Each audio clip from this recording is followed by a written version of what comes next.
Hello friends, നമ്മൾ ഇഞ്ചി പല വിധത്തിൽ ഉപയോഗിക്കാറുണ്ട്.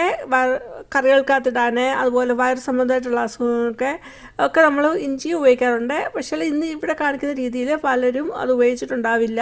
അപ്പോൾ നമുക്ക് വീഡിയോയിലോട്ട് പോകാം. നല്ലൊരു കിടിലൻ ടിപ്പ് തന്നെയാണ്. വീഡിയോയിലോട്ട് പോകുന്നതിന് മുമ്പേ ഈ ചാനൽ ആദ്യമായിട്ട് കാണുന്നവരാണെങ്കിൽ സബ്സ്ക്രൈബ് ചെയ്യുമ്പോൾ കാണുന്ന തൊട്ടടുത്തുള്ള ബെല്ലൈക്കനോട് തന്നെ ചെയ്ത് വെക്കാൻ ഓർമ്മിപ്പിക്കുന്നു. എങ്കിൽ മാത്രമേ പിന്നീടുള്ള വീഡിയോയുടെയൊക്കെ നോട്ടിഫിക്കേഷൻ കിട്ടി അപ്പോൾ തന്നെയൊക്കെ വീഡിയോ വാച്ച് ചെയ്യാൻ സാധിക്കുന്നതാണ്. നമ്മുടെ ടിപ്പിന് ആവശ്യമായിട്ടുള്ള ഒരു ചെറിയൊരു കഷ്ണം ഇഞ്ചി എടുത്തിട്ടുണ്ട്. അത് നന്നായി കഴുകിയെടുത്താണ്, അതിൻ്റെ തൊലിയൊന്നും കളയുന്നില്ല. പിന്നീട് ഒരു ഗ്രേറ്റർ എടുത്തിട്ടുണ്ട്. ആ ഗ്രേറ്ററിൻ്റെ ചെറിയ ഗ്രേറ്റർ ഭാഗത്ത് വെച്ച് ഒന്ന് ഗ്രേറ്റ് ചെയ്തെടുക്കുന്നുണ്ട്.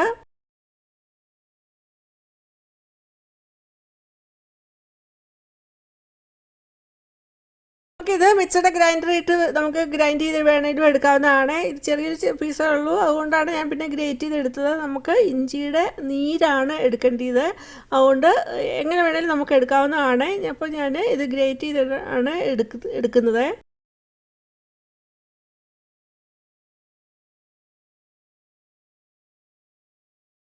ഒരു ബൗൾ എടുത്തിട്ടുണ്ട്, പിന്നീട് ഒരു അരിപ്പ എടുത്തിട്ടുണ്ട്. അപ്പോൾ ആ അരിപ്പയിലോട്ട് നമ്മൾ ഗ്രേറ്റ് ചെയ്ത ഇഞ്ചിയുടെ പാട്ടെല്ലാം ഇട്ട് കൊടുക്കുന്നുണ്ട്. എന്നിട്ട് കൈ കൊണ്ട് തന്നെ അത് പിഴിഞ്ഞ് അതിൻ്റെ നമുക്ക് ഇഞ്ചിയുടെ നീര് എടുക്കാവുന്നതാണ്. 2 ടേബിൾ സ്പൂണോളം ഇഞ്ചിയുടെ നീര് ഇട്ടിട്ടുണ്ട്. നമുക്ക് വേണേൽ ശകലം വെള്ളമൊക്കെ ഒഴിച്ചിട്ട് കുറച്ചുകൂടെ അത് പിഴിഞ്ഞ് എടുക്കാവുന്നതാണ്.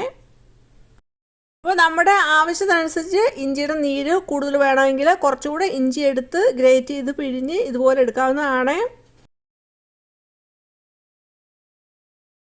ഇനി ഇതിലേക്ക് നമുക്ക് കോക്കനട്ട് ഓയിൽ ഒഴിച്ച് കൊടുക്കണം. അപ്പോൾ കോക്കനട്ട് ഓയിൽ ഞാൻ എടുക്കുന്നുണ്ട്. അത് തണുപ്പായ കാരണം കട്ടിയായിട്ടിരിക്കുന്നതാണ്. അപ്പോൾ ഒരു പാത്രത്തിലോട്ട് ഒരു 3/4 ടേബിൾ സ്പൂണോളം എടുത്തിട്ട് അതൊന്ന് മെൽറ്റ് ചെയ്തെടുക്കുന്നുണ്ട്. അങ്ങനെ മെൽറ്റ് ചെയ്തെടുത്ത വെളിച്ചെണ്ണയാണെങ്കിൽ നമ്മൾ പിഴിഞ്ഞ് എടുത്ത് വെച്ചിരിക്കുന്ന ആ ഇഞ്ചി നീരിലോട്ട് ഒഴിച്ചിട്ട് നന്നായിട്ട് മിക്സ് ചെയ്തെടുക്കണം. ഇതുപോലെ ഇഞ്ചിയുടെ നീരെടുത്ത് ഓയിലായിട്ട് മിക്സ് ചെയ്ത് നമുക്ക് ആഴ്ചയിൽ ഒരു പ്രാവശ്യം ഉപയോഗിക്കാവുന്നതാണ്. നമുക്കിവിടെ അങ്ങനെ ഇഞ്ചി ഓയിൽ കിട്ടിയിട്ടുണ്ട്. അപ്പോൾ ഇത് മുടിയിൽ നമുക്ക് അപ്ലൈ ചെയ്ത് കൊടുക്കാവുന്നതാണ്. അപ്പോൾ മുടിയിലുണ്ടാകുന്ന താരൻ ഒഴിവാക്കുന്നതിനും അതേപോലെ മുടിയുടെ റൂട്ടിനൊക്കെ സ്ട്രോങ് ആക്കുന്നതിനൊക്കെ സഹായിക്കുന്ന ഒന്നാണ്. അങ്ങനെ മുടി വളർച്ചയെ സഹായിക്കും.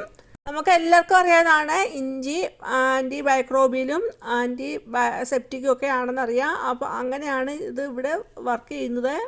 ഉണ്ടാക്കിയ ആ ഇഞ്ചി ഓയിൽ മുടിയിൽ അപ്ലൈ ചെയ്ത് കാണിക്കുന്നുണ്ട്. അപ്പോൾ നമ്മൾ മുടിയിൽ അപ്ലൈ ചെയ്യുന്ന സമയത്ത് ശകലം കയ്യിലോട്ട് എടുത്തിട്ട് ഒന്ന് റബ്ബ് ചെയ്തിട്ട് നമുക്ക് മുടിയിലൊക്കെ ഇത് അപ്ലൈ ചെയ്ത് എടുക്കാവുന്നതാണ്. അല്ലെങ്കിൽ നമുക്ക് ചെറിയൊരു കോട്ടൺ മടക്കി എടുത്തിട്ട് അത് ഈ ഓയിലിൽ മുക്കിയിട്ട് നമുക്ക് മുടിയിലൊക്കെ തേച്ച് പിടിപ്പിക്കാവുന്നതാണ്. തലയോട്ടിയിലും മുടിയിലും ഒക്കെ നമുക്ക് തേച്ച് പിടിപ്പിക്കാവുന്നതാണ്.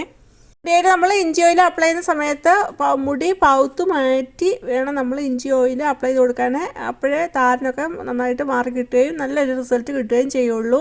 10 മിനിറ്റ് നമ്മൾ മുടിയിൽ ഇത് ജിഞ്ചർ ഓയിൽ അപ്ലൈ ചെയ്യുന്ന സമയത്ത് മസാജ് ചെയ്യണം. അത് കഴിഞ്ഞ് 10 മിനിറ്റ് കഴിഞ്ഞ് നമുക്ക് മുടി നന്നായിട്ട് ഒരു മൈൽഡ് ഷാമ്പു ഉപയോഗിച്ച് കഴുകാവുന്നതാണ്.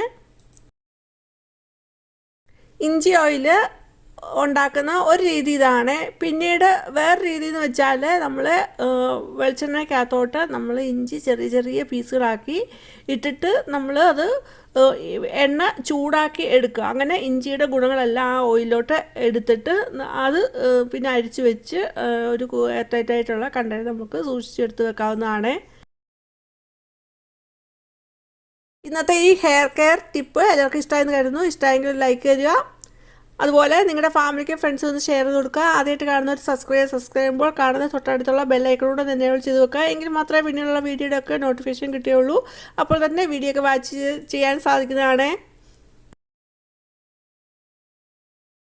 അതുപോലെ നിങ്ങളുടെ വിലയേറെ കമൻറ്റ് രേഖപ്പെടുത്താൻ മറന്നുപോകരുത്. ഇനി വേറൊരു വീഡിയോ ആയിട്ട് വരുന്നതിനും ബൈ. Thanks for watching.